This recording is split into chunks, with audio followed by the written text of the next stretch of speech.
Why do you say that, Father? You aren't afraid, are you? No, but I respect some of the superstitions of others. Often they are founded in fact.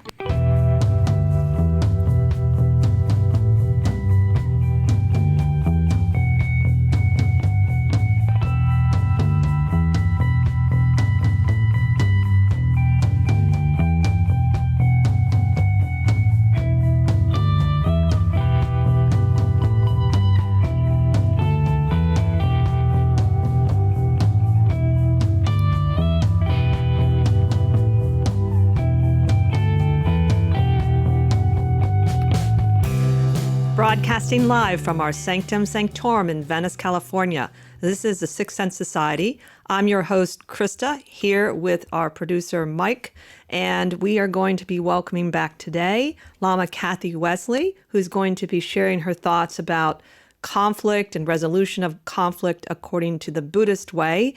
Just to remind you folks who have not listened to her before, she was on the show before. She is the resident teacher at the Columbus, Ohio Karma Thegsing Choling Center, which is a Tibetan Buddhist center, and she travels to teach at other centers around the country and even comes to LA sometimes.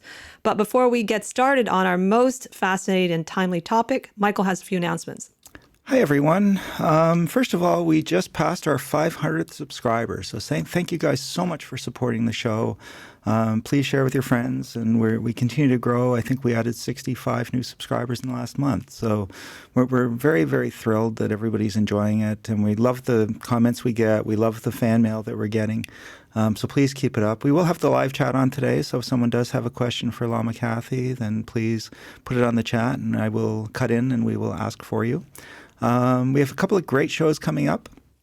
Our next show, again, is going to be on shamanism and healing with Dr. George Swimmer. He'll be talking about some of the training he got as a shaman when he was young. Then our new series, Spell It Out, where Krista will talk about whatever the heck Krista wants to talk about. So it will be a little astrology, maybe a little rant, but we will let Krista figure that out as she goes. It'll be a little free form. And then in February, we're into our Valentine's month. So our first two shows will have love as a theme. We have our ghost hunter friend, Holly Lindblom, back on, and she will be talking about love after death. And we'll be looking at some of her favorite haunting stories and ghost stories that have love as a central theme in relationships. And then our friend Zalima joining us, and we'll be talking about love spells and love magic. And we will look at some of our favorite love spells, and more importantly, talk about what happens when love magic goes horribly wrong. so please join us for that. Don't forget, our website is sixthsensesociety.com, spelled out SIXTH. And you can also find us as a podcast. So if you, on your favorite servers, whether it's Spotify or iTunes or Google Play, just Google us even and we'll pop up. So if you're in the car or out hiking, you can listen to our episodes as a podcast. And that's usually up shortly after the show airs. So without further ado, I'm going to kick it back to Krista. And I'm really looking forward to this topic. I think it's very timely, and I am fascinated to hear what Lama Kathy has to say about it. So over to you, Krista. Thanks, Michael, and welcome back, Lama Kathy. Thank you. It's great to be back. We're really happy to have you talk about this topic. We both feel it's very timely. And I thought maybe one of the first things we might look at is just exactly what is the cause of conflict, according, of course, to your understanding of the Buddhist way. Mm-hmm. Right. I was really looking forward to talking with you today regarding conflict and anger, because there are so many teachings in the Buddha's words regarding anger and how it arises and what its negative impact is. And so, and then, of course, as we were talking a little bit before the show, we talked a little bit about just how our current climate for interpersonal discussion in the United States and around the world is getting more and more filled with conflict. And so it's probably a really good time to talk about it and how we can do something different. So if you're asking about the Buddhist point of view, we have to look at the basic teachings of the Buddha. And his his take on things was that every person, and this includes animals, insects, and the fish in the sea, and the birds in the air, have a mind, and that mind has transcendent qualities. And the Buddha taught that human beings have the greatest set of equipment, I guess you could say, to study and practice with their minds and learn how to transcend dualistic thinking, how to transcend dualistic experience, and experience the mind in what the Buddha called an enlightened or awakened state. And so all of the teachings of the Buddha were about how to reduce conflict, how to reduce struggle, and how to increase love and increase compassion, because the Buddha saw conflict and struggle as taking us farther away from our inner Buddha nature, and love and compassion and wisdom bringing us closer to our inherent Buddha nature. And so that's why the practices of Buddhism developed the way they have, starting with mindfulness and understanding the mind by being mindful, learning how to work with thoughts that arise, and so on. And then the secondary practices of Buddhism are about how to increase love and compassion in our hearts, and how to then take that into our everyday life with others. There's a lot to say about it, but the Buddha's basic teachings on this are found in his Dhammapada, the very first collection of his sayings, when he said, "We are what we think. All that we are arises with our thoughts, and with our thoughts we make the world. If we speak or act with an impure mind," and that includes, hatred and so forth. If we speak or act with an impure mind, trouble will follow you, as surely as the wheel follows the ox that draws the cart. And if we think and speak and act with a pure mind, then happiness follows us like a shadow that's unshakable. And so that's kind of, that's how he begins his philosophical discussion about life. He talks about anger first, because the very next verses have to do with a person who's been harmed, bearing a grudge, and then trying to think about how they're going to get revenge. And then the Buddha says, you must abandon this anger and find a way to live in love. And then he talks about how love is developed and so on. So, can you explain from the Buddhist point of view? Some people are new to Buddhism that are listening. What is dualistic thinking? I know that's a very important concept in Buddhism. Well, you can look at dualistic thinking from a scientific viewpoint, from Western science, logic, this or that. Something is either this or it's that. And all of it comes down to the mind and how the mind perceives things. And so as human beings, we may have recognized that you may have recognized this already in your life, but as human beings, we're really good at discrimination. Mm-hmm. We know good food from bad food. We know, and we're able to, the species has been able to survive, because of our ability to discriminate. But the problem is we take it too far and begin to discriminate against each other and find ways to divide ourselves from each other. And the Buddha said the reason for this, the reason that we have this tendency to split things into two and to discriminate, his feeling about it was that it came from how we have split off from ourselves.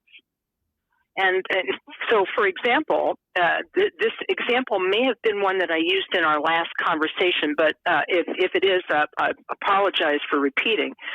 But when a thought arises in our mind, it could be a thought of something that happened yesterday, or a thought that's going to happen, of something that's going to happen tomorrow. But when that thought arises and we take hold of it with our attention, we then believe that the thought is somehow separate from the mind that's having it, like it was beamed in from another planet, or or it bubbled up from some place.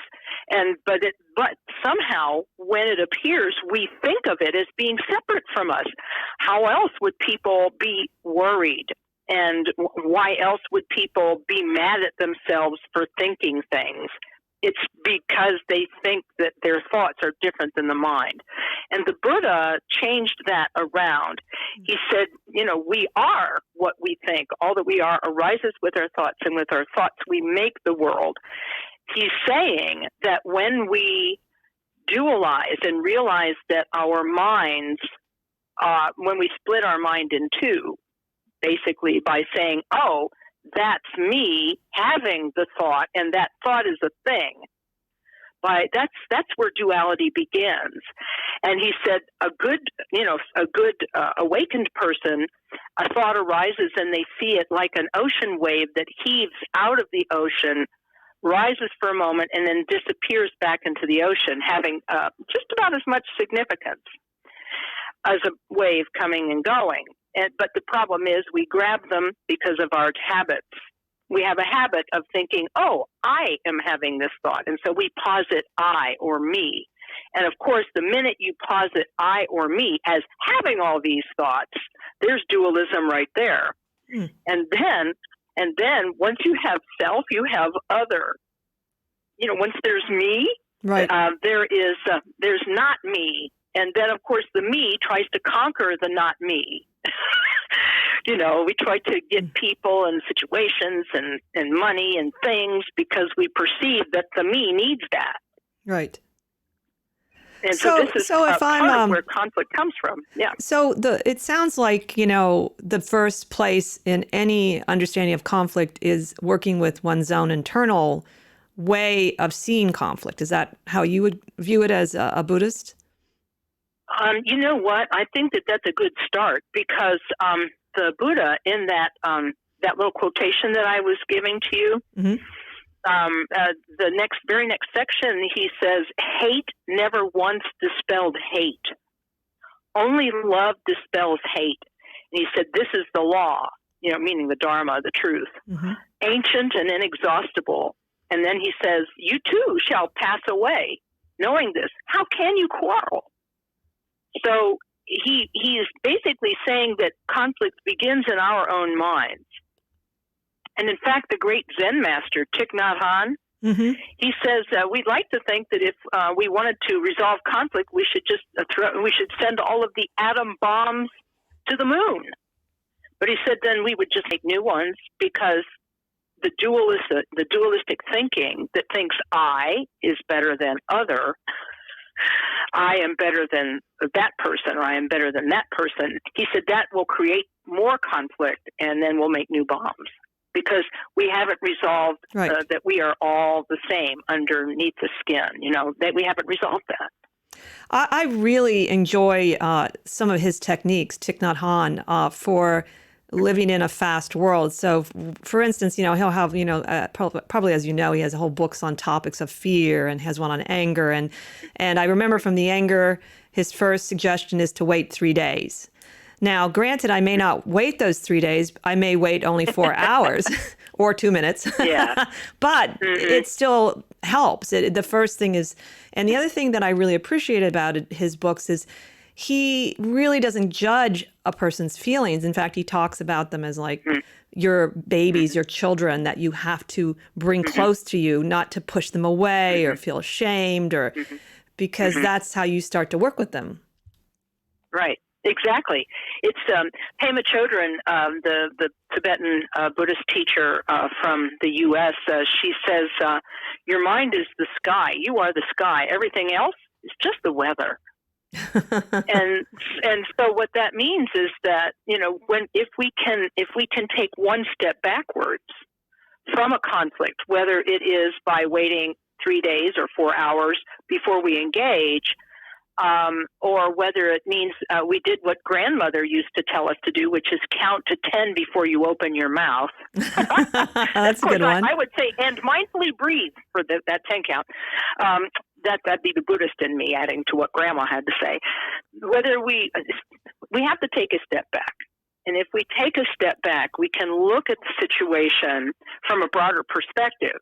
Because when we're locked in the idea of self and other, and we see ourselves as being separate from others, then we can begin to judge and criticize. And I think that that it all comes from this secret sense of superiority that virtually every person has. And any person who has tried to work with their spiritual life will have run into this. Mm-hmm. They will either think, well, I'm the best, or they will think, I am the best at being the worst. and they will actually discriminate against themselves mm-hmm. and hate themselves. And so what the Buddha tries to do by asking people to step back and to breathe mindfully, whether mm-hmm. it's for 3 days, 4 hours, or a count of 10, by doing that, we disengage from self for a moment. We just disengage for just a moment. And in that moment of disengagement, we have the opportunity to see something that we didn't see when we were so busy feeling superior to that other person. Like they are entitled to my opinion mm-hmm. and so on. I mean, so many times discussions fall apart because people are talking over each other. Well, that and the more subtle part where people are preparing their reaction ahead of time. Mm-hmm. Mm-hmm. Instead of being present with the person. So I totally understand that. And I think these principles are what informed some of the great activists of our time. This idea of hate never once dispelled hate. Thich Nhat Hanh, as you know, was a peace activist, a very famous peace activist mm-hmm. In Vietnam during the Vietnam War era. And another person who quoted the Buddha was Martin Luther King. In fact, one of his sermons lifts that last verse that I read from the Dhammapada. It pretty much lifts the entire thing. Hate never once dispelled hate, only love dispels hate. I didn't know that. It's in one of his sermons. It's fascinating because he did have a broad education and a lot of reading in his background. So when Martin Luther King was teaching the nonviolent movements in the civil rights struggle era in the 60s, he was teaching people nonviolence, which is really fascinating. Now, he says he got it from Gandhi, and I'm sure that he did, but guess who else is talking about nonviolence, and that's the Buddha. Mm-hmm. So all of these concepts, whether they're from the Buddhist tradition or from the tradition of Mahatma Gandhi, the great activist, it's all about taking that step backwards, away from grasping onto I or me. Because when we grasp the I or me and make it something real and solid and permanent in our minds, then we automatically create enemies. Mm-hmm. Because anything that's not me is suspicious. So it's like that. Mm-hmm. So what we have to do is first take a step back and then see two kind of really important things. One is, number one, we have to see the defects in anger. And number two, we have to see the possibility of change.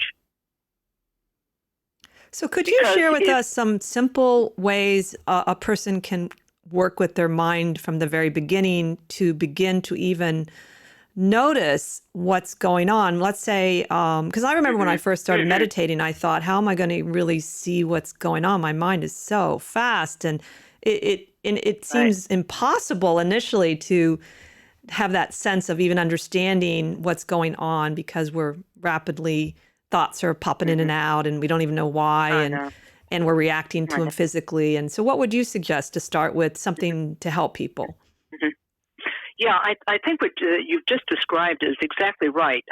From the Buddhist teaching standpoint, our mind is filled with activity because our mind's basic nature is limitless.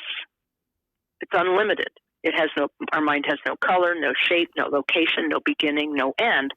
But even though it's not a material thing, it's not nothing, because it experiences. And that experience we misapprehend and think of as being external to ourselves. And so the practice of meditation for many people is the first time they get an inkling that there's more to them than just their surface thoughts. You know, the Buddha compared the mind to a vast ocean, and the thoughts are like the waves, and most of us spend our life surfing, you know, and we never really go anywhere else, and we aren't aware. And so this is why the practice of meditation is so valuable. And even if you don't have to invest in a big course in meditation or any of those kinds of things, although meeting a real meditation teacher will probably be very helpful, but at the very least, people can practice placing their attention on the breath as it comes in or goes out as a technique of meditating. And but some people don't like the silence, or they worry about their breath. So for them, chanting a mantra like the Tibetan compassion mantra, Om Mani Padme Hum, or Om Mani Padme Hum, as the Tibetans pronounce it, that's a good way to keep their mind on something. So some people like it a little more kinesthetic, you know, so they'll do Tai Chi and things like this instead of sitting and meditating. But for those who sit, you can look at an object or watch your breath or recite a mantra and stay with the sound of the mantra. In any case, what you get when you place your attention on something is it'll stay there for a few seconds, and then that will be followed by a few seconds, minutes of mental wandering, where we'll wander away from the object. We'll think about something that happened yesterday, or we'll think about something that's going to happen tomorrow, or we'll think about what we're doing right now, and we'll get lost. And our attention will be lost. And so at that moment, the training teaches us, the meditation training teaches us to notice that we have wandered, and then to, with gentleness and understanding, to take hold of that thought that we're having. We can even label it thinking, let it go, and then return attention to the breath for a fresh start. And the gentleness with which we notice the thought, drop the thought, and then return our attention to the breath for a fresh start, that gentleness is actually going to slowly train us in non-reactiveness. You know, people talk about knee-jerk reaction. Mm-hmm. They hear something and they instantly go, grrr, and they start to growl, you know, because their gears are grinding, you know. And part of why that is that we have a habit of just giving in to whatever thought pops in our heads. And so what the practice of meditation does is it shows us that we don't have to follow every darn thought that we are having, and we can actually let some of them go, and it won't kill us. I like what you said, though, about the approach to being gentle as you let go of the thought, because I haven't quite heard it said quite like that, and I can see how that is really important, and not sort of beat yourself up. Oh my God, I'm off my meditation, and that's not really helping you. Yeah, I really appreciate your pointing that out, because as I have been teaching meditation, because I've been teaching for a few years, what I've noticed is that people misunderstand how meditation develops. They think that they should be able to sit down and not think. And this is absolutely erroneous, because what's going to happen is they will think. I love this. If you think you won't think, it's a problem. If you think you won't think, then if you have a thought, it's a problem. If you think you're not going to think, if you think you have a problem. So the idea, but when I learned it, and when I learned to teach it, I found that this was actually the way my teacher taught me. Was to recognize that thoughts are going to arise, because you're not. He basically, what he said was, this is Khenpo Karthar Rinpoche. He said people are not used to placing their attention on something. They're not good at it, except if it's something they really want to do, like play ping pong, or watch a game, or play a game, or whatever. he said they're really not that good at attention. And he said, and inevitably they're going to wander away. And so I took that statement and realized that if I taught meditation that way, it would help people, because that way their expectations would be set. I am going to establish attention on the breath. Breath is coming in, breath is going out, breath is coming in, breath is going out. And then suddenly something happened yesterday that I'm still remembering, and wow, I'm off to the races, right? And so I'm thinking about this thing, and then suddenly I'll go, oh, wait a minute, I'm thinking. And you can label it thinking, drop it, and then again, with all this love and gentleness, like, you turn your attention back to the breath for a fresh start, and then you'll get another few seconds of attention, which will be followed by another period of mental wandering. And then again, you just gently guide yourself back. And I make a joke about this, and a lot of people will have experienced this. Sometimes when people have a baby in a large room and the baby's crawling, the baby may be, will just kind of go, go, go, go, go, go. And then suddenly it looks like the baby is coming towards something they should not touch. And so instead, what the parent or adult will do will be to pick up the baby, turn the baby sideways, and then it'll go in the other direction. And that's that kind of gentleness is how we have to look at our thoughts. We're still toddlers, man, so we have to train. Yes, we are. We have to parent ourselves. I mean, our families did the best they could with all the stuff they had going on.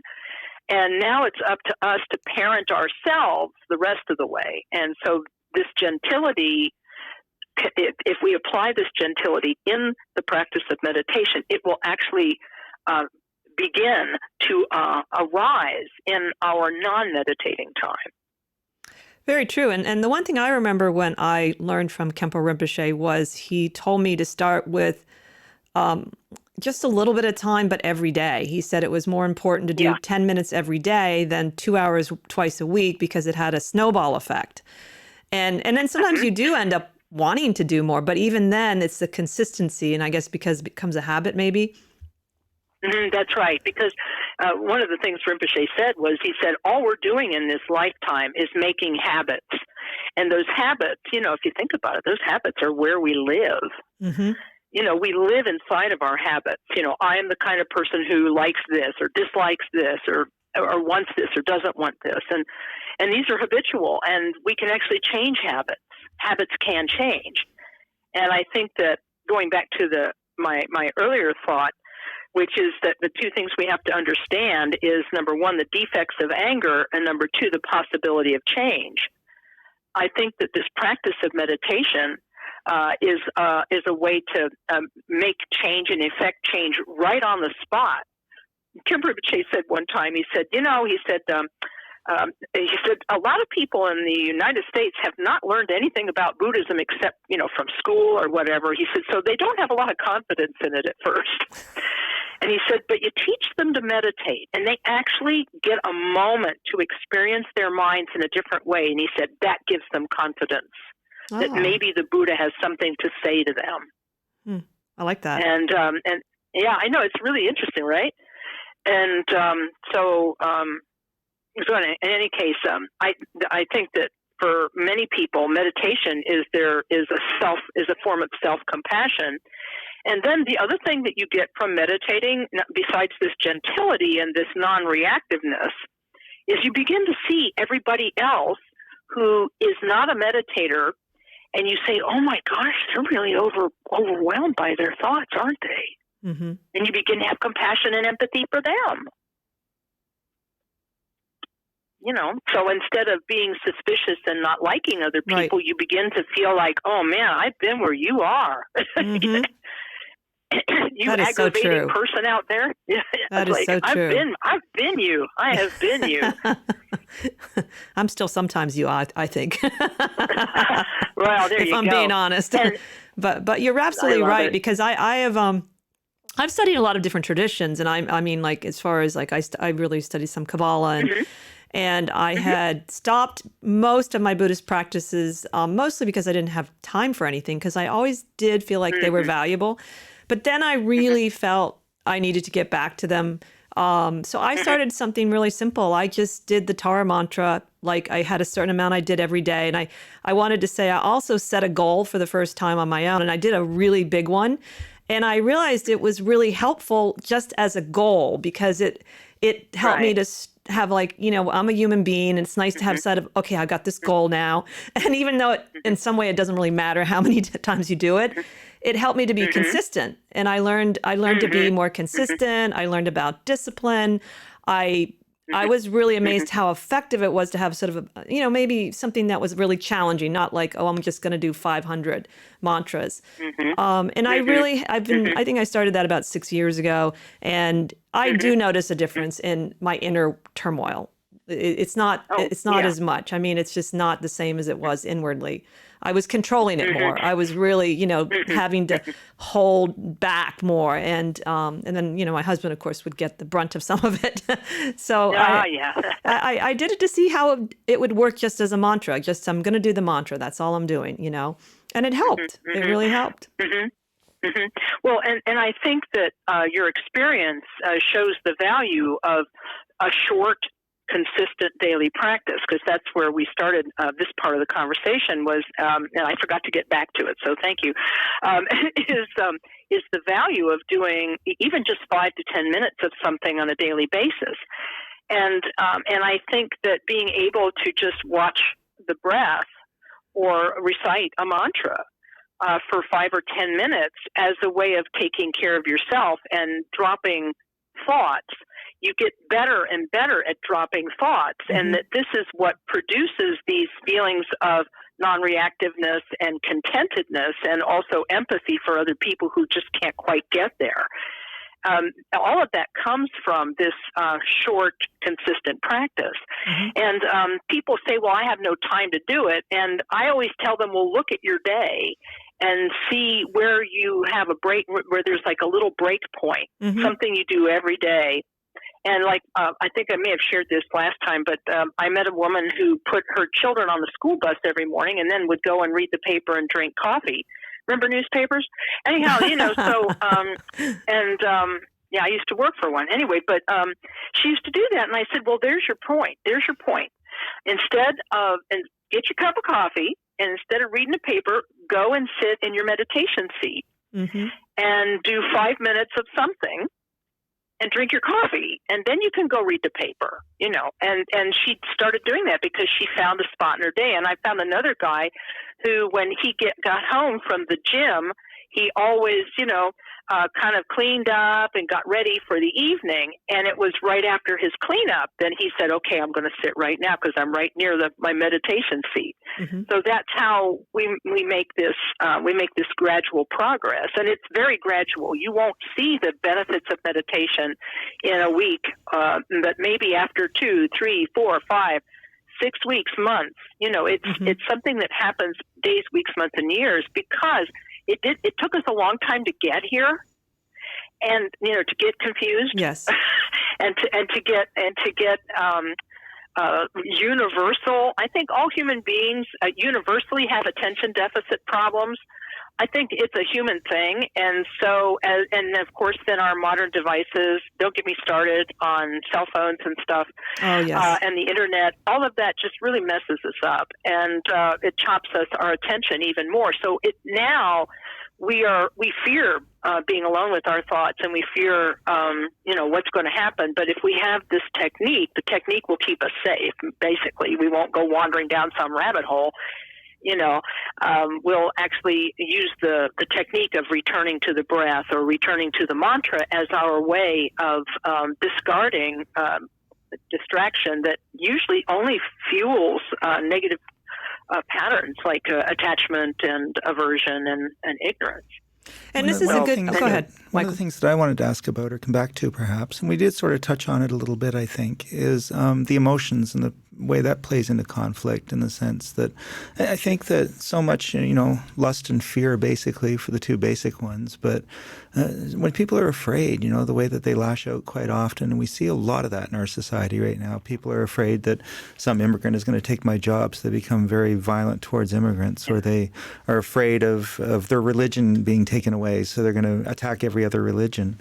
And, it's such a powerful thing, the emotions, and especially the fearful ones, I think, even more so. And so I know that the mindfulness can certainly help with that. But what are your thoughts on how best to eliminate these fears? Or I don't know if it's good to eliminate them totally, because sometimes fear keeps us safe a little bit, but at the same time, to not be a slave to those emotions. Yeah, I think that's really the key piece is learning to manage them. In fact, I've talked to a number of Tibetan teachers, and one of them famously said that there will always be afflictive emotions until the moment of Buddhahood. You will always have them, but he said you will learn how to work with them and how to disregard some of them. And so I think that this is really a powerful statement. And in fact, if we look at the mind training studies that have been done at the university level, Richard Davison's work at the University of Wisconsin at Madison, and so forth, they actually showed that people who were master meditators, these are the people at 10,000 hours and more, a few, just maybe even a sprinkling, like a handful of people could actually sit quietly meditating, and then a sudden, loud, frightening sound is played through headphones, and they don't startle. Wow! And this is because I know, and it's talked about in the research literature. I know because I actually know one of the scientists who worked with Richie Davidson. So, and I was a test subject study there, and it was very interesting. But they didn't do that for me, or I would have jumped out of my skin. But I'm not that kind of. I mean, supposedly I'm a 10,000 hour meditator, but I don't have that kind of mastery, and it's only just a handful of people who didn't react. Mm-hmm. And so I think that what happens is we have these feelings, and they are based on past things. For example, some people have an unnatural fear of snakes. Some people have an unnatural fear of people from other countries, and that sort of thing. And so it comes down to me clinging to me, my, and mine, and thinking that I have a separate permanent self, and it can somehow be harmed by that person over there. And so in my mind, there's a progression. First, I feel the superiority over them. And then I criticize them, and then I ostracize them, and then I marginalize them, and then I demonize them. And then you can start hurting people. Mm-hmm. And I think this progression can happen in 60 seconds, or 10 seconds, mm-hmm. Can go from 0 to 60 in 10 seconds for some people, because they're so used to giving into their anger, thinking that anger makes them powerful. And I'll get to that in a minute, because I do want to talk about the defects of anger, because mm-hmm. if we understand the defects of anger, if we understand what it does to us, then we will actually ask ourselves to have a different response, mm-hmm. and then we'll slowly train in having that different response. So I think, in answer to your question, I think that thoughts, what the Buddha said, he did not actually have a separate word in his teaching for emotion. He basically called them all mental events. In his initial teachings, he spoke of mental events. So that meant that thoughts, feelings, and emotions were basically the same. It wasn't that one was better than the other or more true than the other, because if you think about it, every emotion starts as a thought. Let's pretend I've had a quarrel with someone, and I'm really mad about it, and I've spent all my free time since the argument thinking about it and thinking about how I'm going to get revenge, right? Okay, so let's just say I've kind of wasted my time on that. The next time that person walks in the door, the first thing that's going to happen is that my eyes will see them, and my mind will think, it's them. And then from there, all of the cascades of emotions will come. It starts as a tiny little thought. And that tiny little thought, because of our habitual response to that little tiny thought, will blossom 100%. This works for fear as well, because if I'm afraid of something, and I have been afraid of something for a long time, when I see it, I will actually, the first thing that has to happen, though, is I have to identify it and think about it. And the instant I think about it, it may be the flash of an instant. The Tibetans call it a finger snap or kechik. It may just be this instant, but then that thought will leap into a feeling and an emotion. And that fear comes from me not knowing that everything's actually okay at the ultimate level. And they say that master meditators can reach that place where everything, there's no problem anywhere.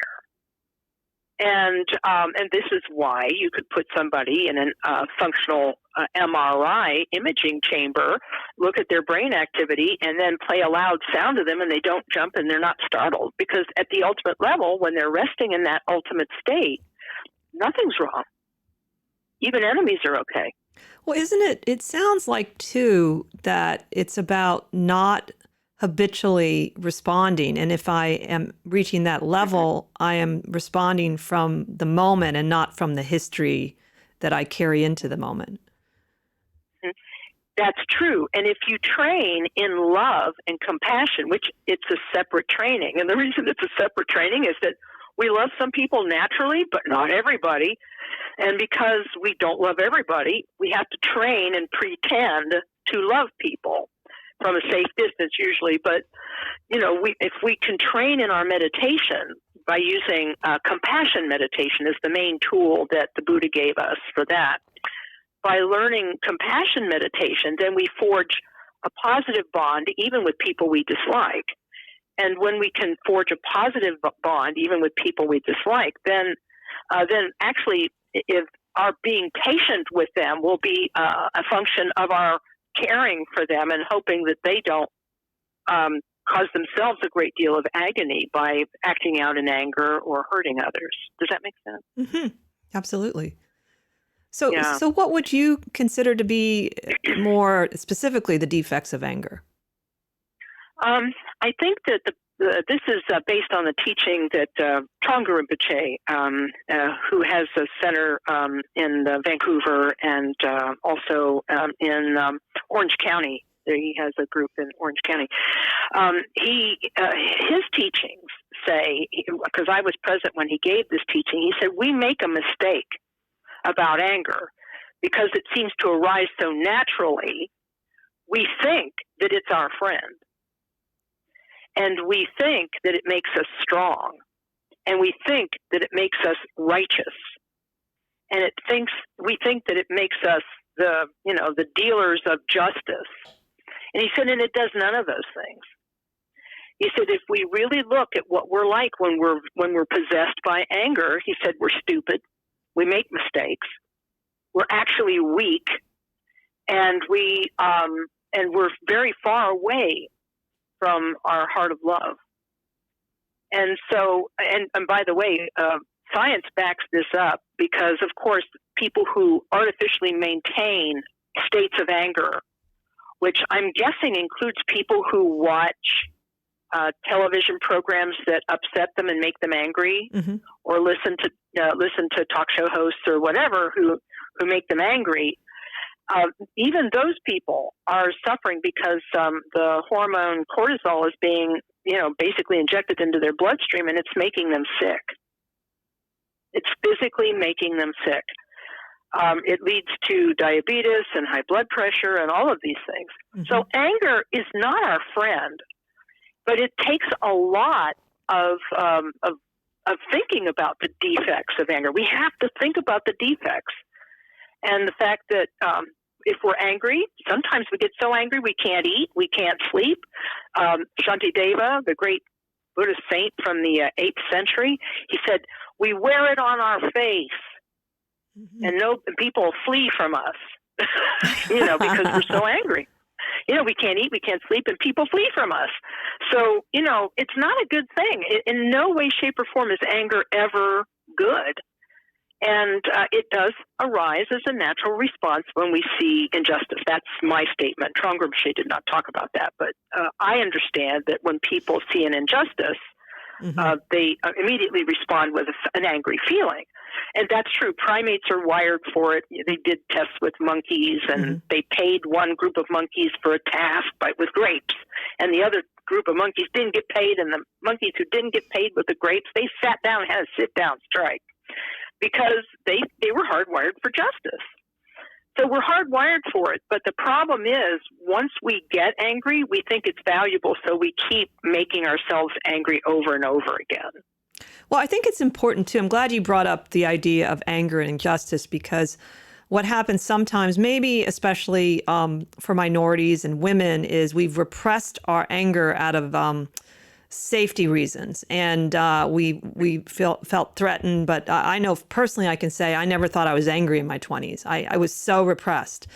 And this is not what we're talking about. It's not that you are permitted to feel angry and not hide it, because I do worry that somehow people misinterpret Buddhism into becoming this Pollyanna person that just goes around smiling all the time. I didn't experience the teachers like that myself. I mean, but that's what some people think, I think.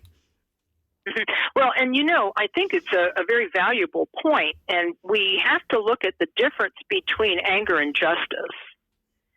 And when we feel anger, it's because all anger, I think, comes from a place of either a fear of being harmed or fear of being harmed again.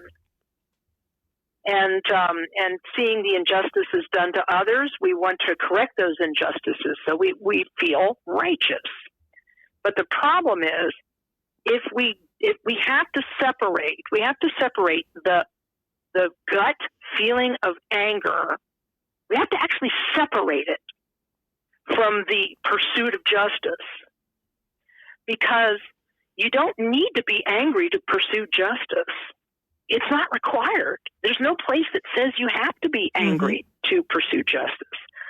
And yes, it's great to work it out with somebody and to talk with counselors and therapists about anger. But it's not really necessary to be an effective activist to artificially inflame your anger, thinking that that's going to give you the energy to correct the injustice, when all it's really going to do is continue to make you sick. So as a friend of mine once said, I was really angry with men because I was harmed by a man. And so then I realized that they only harmed me the one time, but I am harming myself over and over and over again by hating them. Yeah. And so what we have to do is that's why we have to understand the defects of anger and the benefits of even temperedness and sort of like stable mind, the importance of the stable mind. Because if we have a stable mind, we can still see and correct injustice. We still see it. We're never going to stop seeing injustice. And I don't think that, and I agree with you. I don't think that Buddhism is taking a Pollyanna attitude. It's not saying you got to love everybody, although it would be awesome if we could at least see the sameness in us all. I mean, because even the very worst person still has Buddha nature. And in fact, somebody asked my teacher last year, how do I pray for somebody I really hate? And he spoke a prayer, and the prayer said, something to the effect of, through the power of the Buddhas and Bodhisattvas of the 10 directions and 3 times, may this person gradually transcend their current defects. May they enter a spiritual path, and may they become liberated.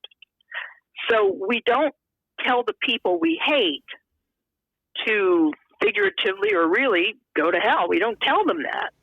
We say, may you become enlightened, which I think is like really wild.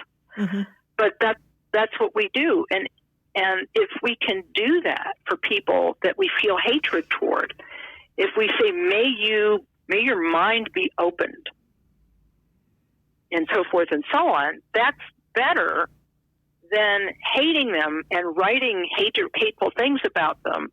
It's better to back up, like this Thich Nhat Hanh idea, where you back up by 3 days or 4 hours or counting to 10, and you take that step backward. You ask yourself, what do I want to do here? And what is this person really suffering from? And how do I address that suffering? Because angry people are not happy. I don't think this is news to anybody. No. No, they are not happy people. They're not having a good time. And that is why they act out the way they do, because they feel awful. It's almost like they've opened up a window sash and they're screaming through it. But you happen to be there instead. They're just in pain and they don't know how to handle it. So they fountain off all this anger. But hopefully over time. Hopefully over time, if we can see the defects of anger, then hopefully, and practice meditation, hopefully over time we'll have the tools to gradually make that change. Yeah, sorry about that. Sorry, I didn't mean to talk over you. There was a funny story because of. Thank you. There's a funny story that Krista tells about being upset with someone and the advice that her Buddhist teacher gave her, I think, if she'll remember the story, when she was having a hard time, and how it was good to come to neutrality. So I'll let Krista tell it, because she'll tell it way better than I will. I was with Khenpo Rinpoche. I was always very honest with Khenpo Rinpoche, and I don't know why I was. I just thought you were supposed to be. And so I would just tell him whatever was on my mind. And I was going through a really bad period, and everyone let me down. I was young still, and all my friends, and I had no support, and I was so upset. And I just felt I could not practice compassion into them. And I told him, I said, but they don't deserve it, is what I told him. And so, at first he said, well, people that are bad or evil, they really need your compassion more. And I said, well, that's when I said, well, no, I can't give it. I said, I just don't have it in me, is what I told him. And then he said, all right. He said, practice neutrality. He practice neutrality, do not return the wrong inwardly. And I said, okay, I kind of made a deal with him. I said, yeah, I can do that. I can practice neutrality. And he was just so brilliant at working with you at your level. This is why I think he was a master, is he knew what would help me. He knew my particular psyche. I always didn't know how he knew it so well, is what I was always so impressed by. I was like, how did he know that would work for me? And he just knew. Yeah. And it calmed me down. And I said, that's something I can do. I felt like that's it. And I kept doing it. And sometimes I still even do it if I'm really upset. I'll say, okay, I'm going to practice neutrality, inwardly even, not just outwardly, but inwardly. And then, of course, you can move from there. That's great, because he gave you a framework. And I think this is what these amazing teachers do for us, is they give us a framework. They don't tell us we're wrong to feel a certain way. They're not emotion shaming us, but they're saying, could you see this differently, just a tiny bit? and so he, as you say, he knew that the framework of love would not work in this one particular situation or compassion, but he knew that neutrality would work. And so he gave you that. And I think that that's because sometimes we have to take half steps, and they knew this. And, the great masters, they know these things. And so that's why I think Trungpa Rinpoche taught on the defects of anger and the benefits of patience and the benefits of mindfulness, and the benefits of love and compassion, because love and compassion and the mindfulness that we get from meditation, when you put the two together, we are able to step back more, even if it's just to count to 10. We actually see the value of stepping back and counting to 10 instead of just launching into anger. Even after we've launched into anger and we regret doing it, in the time period when we're not in the situation, we can think, well, that really didn't work. And, I'm going to try to do it differently next time. Rinpoche used to say that soldiers gird themselves for battle. Well, then why can't pacifists do the same thing? why can't you think about the situation and say, today I'm going to go into this situation. It's going to be difficult, but I will not let them get to me. Mm-hmm. I will not let them provoke me to anger. And he said that way, he said, even if you do become angry, he said, you're having said to yourself, I am not going to be provoked, will make it a little slower. Mm-hmm. It'll slow you down just a little bit. And slowing you down just a little bit, sometimes that's all you need. Sometimes it's neutrality. Another thing that I remember Thich Nhat Hanh sort of talking about in a little bit of the stuff I read with him, the importance of really listening. And in our society, I don't think we really listen very well a lot of the time. We talk well and we argue well and we shout well, but we don't always listen. And I think that mindful listening is something that's very important in dealing with conflict. So maybe we can touch on that a little too. Yeah, I think if we look at the work of, and I'm sorry, his name just went out of my head. I had it a second ago. The gentleman who developed nonviolent communication. I think he wrote the book Nonviolent Communication. His point was that if we listen, we can. The reason conflict happens is because people do not understand and sense each other's needs. And so, and of course, I know that some people would say, well, their needs are unreasonable, blah, blah, blah. But it really still comes down to the fact that their needs are not being met. And so they're using conflict to try to get their needs met. And so if we're mindful listeners, we can, and number one, we have to be mindful listeners, but part of being a mindful listener is being open to seeing how that other person suffers. And I tell people, sometimes when somebody is really angry, why don't you just for a moment be silent and go to the place of that other person's pain in your own mind? Just like go and see what it feels like from their side. Mm-hmm. Their veins are sticking out on the sides of their neck, and they're shouting, and they're red in the face, and they're obviously fearful of something because they had to put this big display on. And if we go to the place of the other person's pain, sometimes we'll see something we didn't expect, like a lonely child Mm-hmm. is acting out. And so mindfulness does help with listening, but because it also quiets down that me and I, that unfortunately for so many lifetimes, if you look at human beings as having more than one lifetime, as the Buddhists see it, it's either all of the years you've been alive right now, if you don't believe in past and future lives, or even just like from yesterday to today, we've developed habits of reaction, and we have to find a way to undo those. And this being able to step back, being able to develop compassion and listen, I think that's something we just have to all decide that we're tired of this. Mm-hmm. We're tired of conflict. We have to make that decision that there is a better way to live. Exactly, and because it is tiring the other way. Oh yeah, it wears you out. It wears you out. And I have one more story I want to tell you, and that is that somebody asked me, and I may have, and again, if this is a repeat from last time, I'm sorry, but someone asked me, well, they basically said, I'm really angry about this terrible thing that happened. Are you saying that I shouldn't be angry? And I said, no, not at all. I'm just saying that managing it and working with it is better than giving into it and letting it rule you. That's all. And I said, but you know what? It's an investment like any other. If you have invested money in something, you're going to wait to see if it pays off. And it's the same with your emotional energy. You've invested a lot of emotional energy into this issue, and I understand you want to get a payback. But after a while, that investment may actually be hurting you. And then the second thing somebody asked me was, well, how can people really change? Come on, people can't change their anger. And I said, well, everybody in this room has probably done it at least once. And then I give the example of being in an argument, and then your cell phone rings. And you're trying to make the decision whether you're going to keep the argument going or you're going to answer that phone. And so you go back and forth for about 3 seconds, and then you decide to answer the phone rather than put that person right because you're smart and they're not. So anyway, so you take the phone call, and it's a friend, and you go, oh, hey, hi, how are you? So you become a different person. Absolutely. Because you changed your thought. You made the decision, I'm going to do this right now.